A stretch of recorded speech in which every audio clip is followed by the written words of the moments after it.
The Falcons' secondary, not their pass rush, is what let them down the most against the Seattle Seahawks.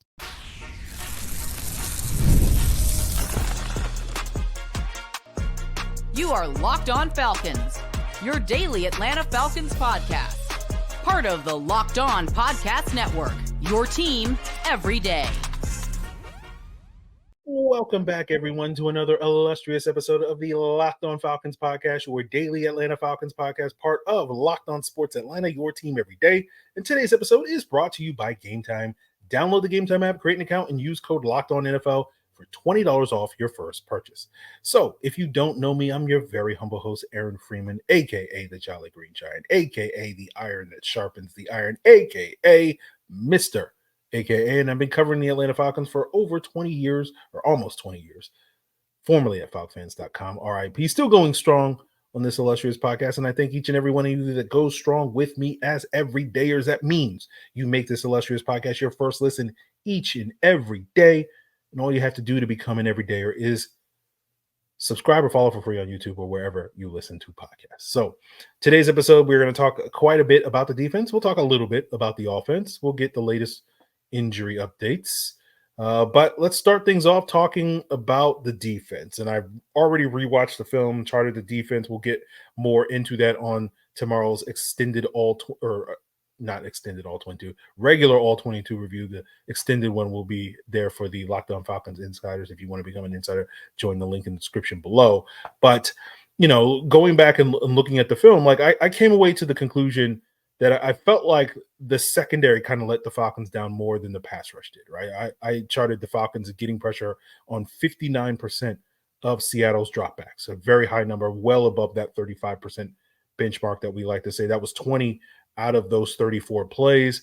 Seattle was successful on 8 out of those 20 plays where the Falcons got pressure, and they were averaging basically almost 22 yards on those 8 plays, right? That's where they were getting those explosive plays. They got 2 touchdowns on those 8 plays that they were successful despite the Falcons getting pressure.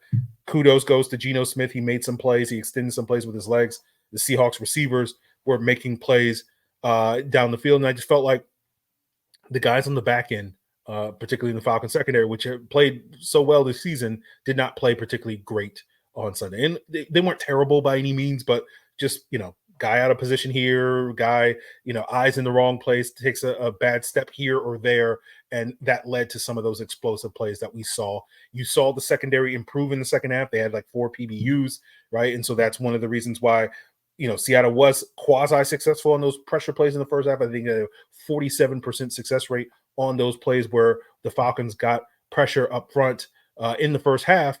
But then that fell to 20% in the second half, in part due to the Falcons having multiple PBUs. And so the secondary stepping up and making more plays in the second half, which led to Seattle's offense struggling more in the second half despite that. Now, obviously, the pass rush needs to do a better job getting home. You get 20 plays where you get pressure and you only wind up with 1 sack is not good enough, right? And, that number should have probably been at least 3 sacks in this game. If you just look at PFF's, sack conversion rate, that's sort of the average number. About 15% of your pressures turn into sacks. So 15% of 20 would be about 3.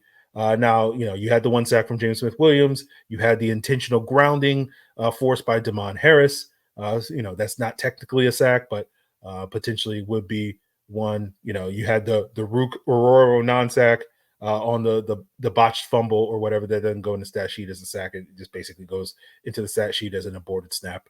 And so it's not even really a run play or a TFL for Rook Aurora. It just doesn't really show up in the stat sheet for him in that regard on that technicality. So again, if you really want to stretch it, you could say, oh, the Falcons kind of got 3 sacks in this game. But like, again, you want a little bit more. You want those 2 non-sacks and then, 3 real sacks in this game. But you saw a lot of guys getting pressure. Arnold Ebiketie led the way with 7 pressures by my count. James Smith-Williams finally made an impact as a pass rusher with 4 pressures. Kane Nellis had 4.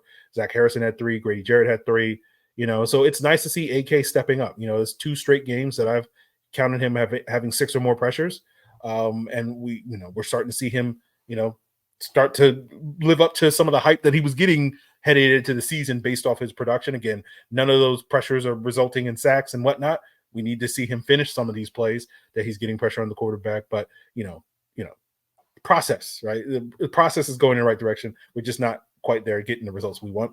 Caden Ellis has also looked particularly good these last 2 weeks as a rusher, and I feel like once Troy Andersen comes back in the lineup, the Falcons can fully unleash him as that sort of pass rusher because you'll be able to trust the other linebacker more in coverage with Troy Andersen over Nate Landman in that role. Zach Harrison had 3 pressures in this game. It's nice to see him starting to make an impact after a pretty quiet, September in terms of a pass rusher. Damon Harris had 2 in his Falcons debut, subbing in for Lorenzo Carter.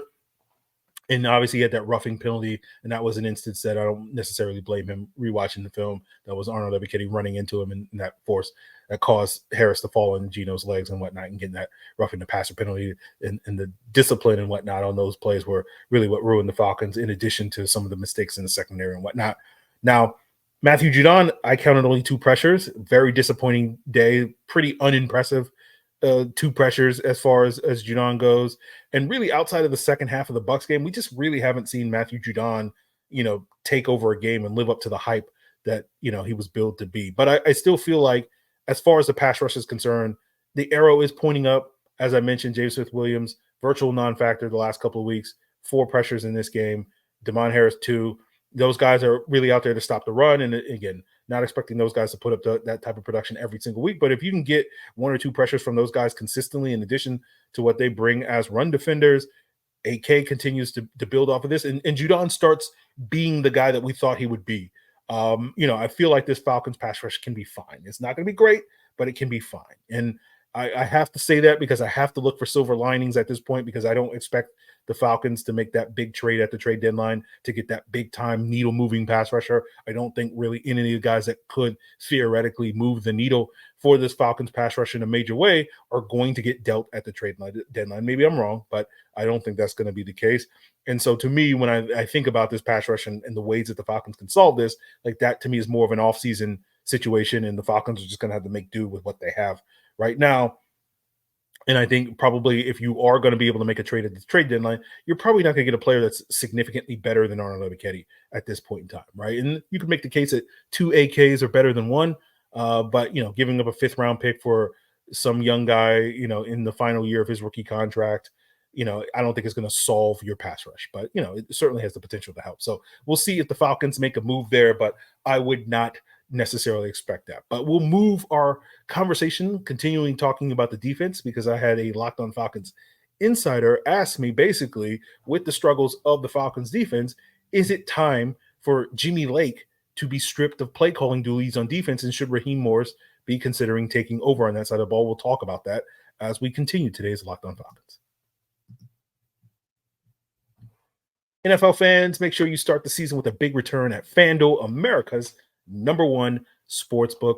When you get that hunch in the middle of the game, you can go to the same page that you make your bets, where you can also check out the latest stats, view the live play-by-play. It's all there for you.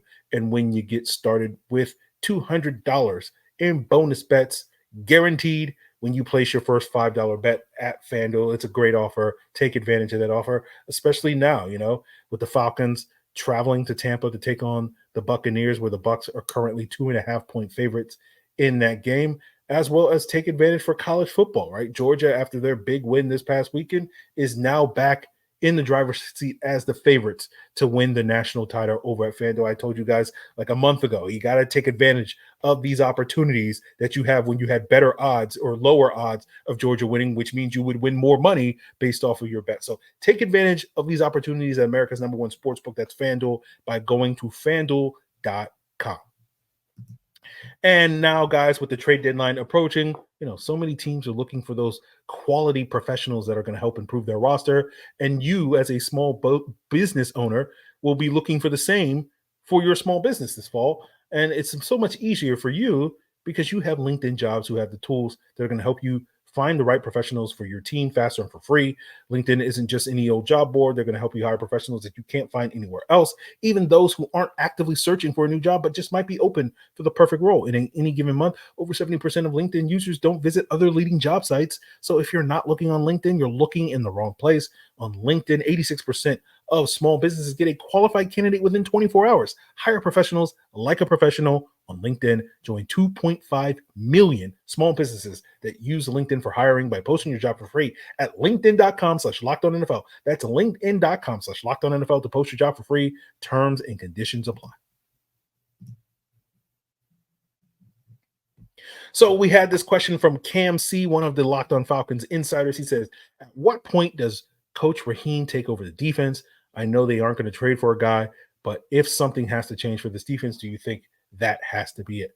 And, I responded to Cam earlier, a couple of hours ago, as I'm recording this on Monday, several hours ago, if you're listening to this on Tuesday. And that's one of the benefits of being a Locked On Falcons insider is you get this information well before of the podcast. So if you want to be inside, right? That's a weird way of phrasing it, but if you you want to get all up inside this podcast, pause. You join the link in the description. I know that's not selling it, Aaron. Let's do a better job selling it. You get this information sooner versus later. But so to answer Cam's question, no, I don't think we're at that point yet to be talking about Jimmy Lake being stripped of play calling duties. I think there have been signs of progress. If you squint, you got to squint, you're squinting real hard to see the progress the last couple of weeks, but you're seeing this team use more man coverage. You're seeing this team move away from the cover three. You're seeing more pressure the last couple of weeks, even if it isn't resulting in more sacks. Again, good process, not quite the results we want, but continuing this process, I think you'll start getting better results. You saw this team have the best game on third down of their season. They only allowed 4 out of 11 third down conversions. Now, 2 of those 4 allowed conversions were explosive plays, including the DK Metcalf touchdown at the end of the half. You had 2 more where the Falcons allowed Seattle to convert, but they didn't go officially in the stat sheet because of penalties and whatnot. And so those things need to be cleaned up. But, I see those explosive plays giving up. I see the lack of discipline more as outliers than necessarily the rule when it comes the expectation with this Falcons defense. And so I do think they are trending in the right direction. Now, they're trending at a pace that is not ideal. It's probably slower than we would want. But I think, beggars can't be choosers. We are trending slowly and steadily. Just think of us as a tortoise versus the hare, right? And just slow and steady is going to win the race, right? And so, I feel like you only really consider, demoting Jimmy Lake and Raheem taking over the play calling and defense if this trend reverses over the next couple of weeks. And I think you give it a couple more weeks to see if you start getting better results than what you've gotten the last couple of weeks. And then I think you have to just kind of wait and potentially revisit this around the bye week. That's probably if you're going to make that change, it's going to be during the bye that you're probably going to make that change.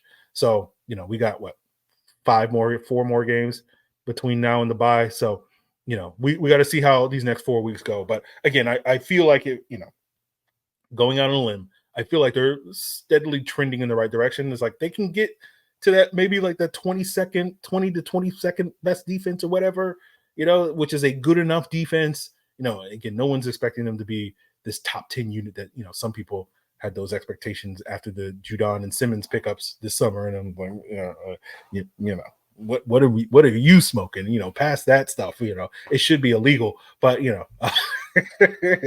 officer, arrest that man. But no, right now I think the Falcons are 23rd in DVOA, or at least we're heading into this Sunday. I don't think they have been updated. They get updated, I think, on Tuesday. So we'll see where they are after that. They're probably a little lower than that. I think they're 23rd in EPA, which has been updated, at least not through Monday's games, but it doesn't feel like they're the 23rd best defense, but I think a lot of that is owed to they're not, until Sunday, they weren't giving up a ton of explosive plays. And those are the things that I think tend to hurt you in some of those more advanced stats, especially EPA, than anything. And they're now the 30th ranked third down defense, right? So they've moved up 2 spots. They're no longer dead last, right? 2 spots in 2 weeks. So at this rate, by the end of the season, we can just move up 1 more spot per week. We might be 20th, we might even crack the top 20 by year's end. So again, slow trend in the right direction. So I think we just got to be a little bit more patient to see how it plays out. I know it's disappointing given some of the preseason expectations, going back to what I said, where, a lot of people, thought this was going to be like one of the better defenses in the NFL. And I'm like, all right, but we'll see. We'll see if they can keep this trend going in the right direction, and I know, some of you guys are like, Aaron, you were complaining about the defense for like 5 weeks and now you're flipping it, because I made peace with it. Again, like I had to make peace with it after 5 weeks at this point in time. And now I'm just trying to find some positives in this thing rather than just being like, oh, this defense stinks, and it's like, okay, the run defense is like not terrible the last 2 games. I mean, it's not good. It's not terrible. So yeah, we just got to find some silver linings at this point in time, because it's just like, okay, it's very much a work in progress. It's going to continue to be a work in progress. I don't have high hopes that we're going to see, at any point in the Raheem Morris era, a top 10 defense. But like, again, I just got to make peace with the quote unquote good enough defense that's going to help you win football games. And we'll just sort of have to see. But again, we'll cross that bridge when we get to it. We'll see what, moves the Falcons make, between now and the trade deadline, which is the Tuesday after week 9. And we'll see what moves the Falcons make this offseason, as well as see, what progress or lack of progress they make over the course of the season.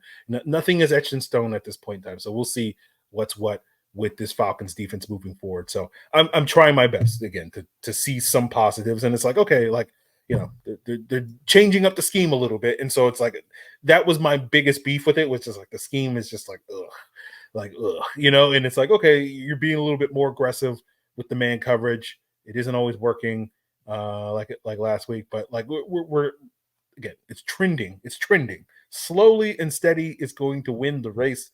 So again, we're working on it, but I'm trying to make peace with it. So we will wrap up today's episode talking about the offense. We'll talk a little bit about the injury updates and whatnot, as well as, how important this Bucks game is. Is it a must-win game? And we'll get into all of that, guys, as we wrap up today's Locked On Falcons. So basketball season is peaking right around the corner, and, you're probably real excited to, eat that French bread and, that escargot as you guys head on down to the Hawks games to watch a Risache, and of course, Game Time is not going to help you get that French food, but, they're going to help you get back into the arena. They have a new feature, Game Time Picks. It's making getting tickets to see your favorite sports teams play even easier. Game Time Picks filters out all the fluff to show you only the incredible deals on great seats, so you don't have to waste time searching through thousands of tickets. And when you toggle the all-in prices feature on the app, you won't have to worry about hidden fees at checkout. And we, of course, love the panoramic seat views so that where you can, sip on your wine, your Chardonnay and whatnot as you, toss back a couple of snails or whatever in the stadium, where you can get that perfect spot for that Risache pull-up jumper and whatnot. So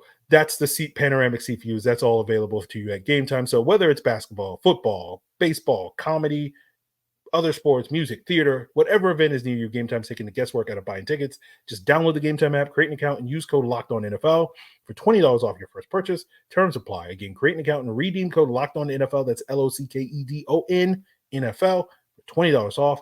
Download Game Time today. What time is it? Game Time. So, guys, I haven't finished rewatching the All-22, at least in the offense. I just watched the defense. And I've only gotten through basically the first half of the offense, but at least my basic takeaway without seeing what happens in the second half from rewatching the film for the offense is just like Kirk needs to play better. He just needs to make the throws that are there, and that's about it. Not any life-shattering takeaway from the All-22 at offense. It's like, hey, just hit some of those throws that are available there, Kirk. Stop missing those throws. That's really it. So that's right now my takeaway from the offense. We'll see if I have any other input I want to add in tomorrow's All-22 review here on the pod. But we did get an update Monday from Raheem Morris on some of the post-game injuries. He did seem to indicate that he thought Ryan Nuzul and Matthew Bergeron and James Smith-Williams, who all exited at various points in the game. Nuzul did return. I think James Smith-Williams did. There was some confusion in the presser on whether JSW did. But he basically said, I think those guys will be okay. I think his exact words were, I think they'll be okay, which isn't necessarily him expressing a high degree of confidence, but at least it gives us some confidence that this isn't a serious major injury. Like they at least have the potential. He wouldn't say that if they weren't, the potential was probable that they would play. this weekend. So we'll see what updates we get later this week. I'll probably have some Kyle Hinton takes tomorrow's episode. I did notice that the Falcons, were running the ball very effectively when Bergeron was in the game, averaging, I think, like 6.7 yards per carry and having a success rate of nearly 80% when Bergeron was in the game. And then when he exited midway through that drive at the beginning of the third quarter, the Falcons thereafter, I think, were averaging like 1.4 yards per attempt or something like that, and had a success rate of like 30% at that point in time. And so, it's probably not a coincidence, but we'll see, once I get to the second half on the film and see what it says. But, as I've said before, keep getting them checked, Kyle Hinton. Keep getting them checks. With Troy Andersen, again, trending in the right direction. He did practice on a limited basis this past Friday, so that hopefully means that we'll see him fully limited, at least to begin the week on Wednesday. And then hopefully, by the time we get to Friday, he'll be, fully participate in practice, and that will be a strong indicator that he will play on Sunday against the Bucs. But of course, we'll just have to monitor that progress as the week goes on. I'm at a point, I've been at a point, but I'm, especially after watching these last two games, I'm good on Nate Landman. It's time for Troy to come back, right? And to be fair to Nate Landman, I don't think he's 100% healthy coming off of that calf and quad injury. Like he was never a great mover in space, but like I don't think he's been as bad. he's been worse in space, in my humble opinion, these last couple of games since he came back. And he hasn't had the sort of life-changing impact on the run game. He was better against Seahawks than he was against Carolina. Like he had like 2 decent reps against the run against Carolina, and I would probably say he had like 5 against Seattle. So that was a sign of progress. But he's not necessarily solving the Falcons' run defensive woes. He's basically a nothing burger in coverage. And kudos to Nate Landman. He's out there playing his heart out and whatnot. But I think the Seahawks game, you saw several instances where Kenneth Walker was able to bounce some runs to the outside. And as I've maintained many times over the last year, it's like Nate Landman's not making those plays because he just lacks that sideline to sideline pursuit and ability. And then couple that with the injuries he has, makes it even worse. And so that to me showed up a couple of times in this game where Walker was able to bounce some of these runs. No, it doesn't mean that Troy coming back is, automatically going to mean solve all the Falcons' defensive problems. It doesn't mean that Troy coming back, he's going to automatically ball out, right? He can absolutely stink too. But, I think, again, to me, watching the film these last 2 weeks, like clearly, as I've been saying for like 9+ months, like this defense, at least the potential of this defense is much higher when it comes to having Troy Andersen out there on the field, in part, because Troy can make some of those sideline to sideline run plays, and also be that asset in coverage so that you don't get instances where Caden Ellis is manned up against Kenneth Walker one-on-one for a touchdown. And, you put Troy Andersen in that situation and potentially he's going to be able to be at least in Kenneth Walker's hip pocket. Now, maybe Geno still makes an excellent throw that Kenneth Walker still catches, but at the very least, like he's going to make you work for it, much more so than either Nate Landman or Caden Ellis possibly could. So we'll see on that front. But last little tidbit I want to say on this podcast is something I said on the Atlanta football party on Monday on Locked On Sports Atlanta. Go check it out if you haven't. It's also on the Locked On Falcons audio feeds, but you can check it out on the Locked On Sports Atlanta YouTube channel, where myself, Tanisha Batiste, Jarvis Davis of Locked On Sports Atlanta, Tori McElhaney of AtlantaFalcons.com sort of recap every single game. And one of the things I said on that episode that I also told the Locked On Falcons insiders on Sunday evening, as they were, crying themselves to sleep over the Falcons. I don't know what you guys do in your spare time. Whatever you do in your spare time after you watch these Falcons game, you go for a walk, do something positive. But one of the things I said was, like, I think we're going to learn a lot about this team under Raheem Morris over the next week, and how they respond to this, poor performance against Seattle, where they got, pretty much outplayed in every facet of the game, and made some uncharacteristic mistakes. Do they tighten up? Do they improve? I don't think this Bucs game is a must-win in the sense of if you lose this game, the season's over, because again, you'll still be 4-4. You'll still be, in some control of your destiny. You just might not be necessarily in first place at that point in time. We'll see what happens on Monday night with the Bucs and then next week. And then you're still in a position where you can still finish 5-1 in the division. So again, season's not over in terms of this being a must-win game. But, as I referred to it to Locked On Falcons. It's a must play better game, right? We need to see this team respond. And even if that doesn't necessarily result in a win, and again, obviously, guys, we want to see this team win, and sweeping the Bucs would be huge. Don't get me wrong, but it's not to the point where I feel like, oh my God, if they lose this game, the season's over. Is kind of the point. But we need to see this team respond well, and I think we're going to learn a lot about this Raheem Morris team in contrast to some previous coaching staffs and previous regimes, that didn't always respond well, to this adversity and sort of the mental toughness of this team. And to me, that's going to, as we figure out, the personnel issues that, so many people are focused on and, adjusting the lineup here and like, let's play this young guy and that will solve our problems. It's like, no, probably not. But, I get why that tends to be the sort of default for most fans watching it, just assuming that we can just shuffle the 11 guys around and we'll find a combination of 11 guys that will magically solve all the issues. As I've discussed many times in the last couple of weeks, I think it's deeper. It's more schematic than it is just a pure personnel thing. Although obviously, getting better players on defense would benefit the Falcons. But, I think as we learn about this team, I lost my train of thought, but going on a tangent. But I think we'll see what this team responds to. And Kirk coming off a bad game. Yeah, will he play better this week against Tampa Bay? He had a great game against Tampa Bay before. I expect Tampa Bay to make adjustments from what they did on that Thursday night game where they just were like, we're just going to play basic cover 3 defense. We're going to play just classic cover 3, and that left the seams wide open.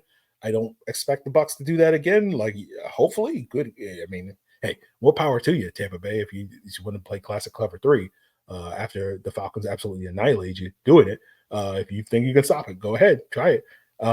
So I think the Bucs will come back with a better game plan, and so will be interesting to see how Zach Robinson, how Kirk Cousins and company, how they respond to that. But we'll see. Part of me thinks about Matt Ryan, and when Matt Ryan would have a bad game, he rarely put together 2 bad games in a row. And so I want to see if Kirk, puts together 2 bad games in a row. Or it's just like, hey, just didn't have it on Sunday against the Seahawks, and I'm back and I'm ready to go. So those are going to be some of the things that we learn about this team. And I think those are the things that project well long-term for this football team, that they can respond to adversity, that they know, hey, we didn't play well. Let's put it together. Let's rebound. Let's put our best foot forward next week against Tampa Bay. And again, even if that winds up being the sort of classic Falcons final 5 minutes and, Baker Mayfield makes a throw or whatever, or someone misses a throw and it costs you the game, so be it. But I want to see this team respond and play a much better brand of football next week. And so I think if they do, that makes me feel a lot more optimistic, not only about this season, but also the long-term future of this team. If they lay another egg, another stinker, it's not to sit here and say, oh, it's all doomed. We hired the wrong guy, fire Raheem Morris. It's not, again, not going to that extreme, but it certainly will, we'll have a lot more questions than answers, so to speak. So we'll see what the Falcons, how they respond this upcoming week. Again, not a must win, but a must play better type of game. Tomorrow's episode, we'll be talking more about the All 22. We can get into more deeper dive. If you want to get access to the extended All 22, that will probably be coming out Wednesday afternoon for the Locked On Falcons insiders. All you got to do is hit that link in the description below at joinsubtext.com/LockedOnFalcons. Not only get access to the extended All 22 reviews, you get my responses, and feedback, almost immediately when you ask it. And you also get my live reactions to things on games, on Sunday and whatnot. So a lot of great features for you guys for the Locked On Falcons insiders. So join it. It's a 14-day free trial. So you can try it out for free for 2 weeks. If you like it, you keep going for $4.99 a month thereafter. If you don't like it, no questions asked. We understand, it ain't for everybody, but it is what it is. So check that out, and make sure you continue to make Locked On Falcons your first listen. Subscribe and follow for free on YouTube or wherever you listen to podcasts, so you can do so and get access to that All 22 review on your preferred podcast platform, YouTube or wherever else. And make sure you check out Locked On NFL as your second listen. Tyler Rowland, Tony Wiggins, 2 shows daily. The Madman, Tyler in the morning, giving you that NFL espresso. Tony taking you to the barbershop for some real talk, all on Locked On NFL. It's all part of Locked On Podcast Network, your team every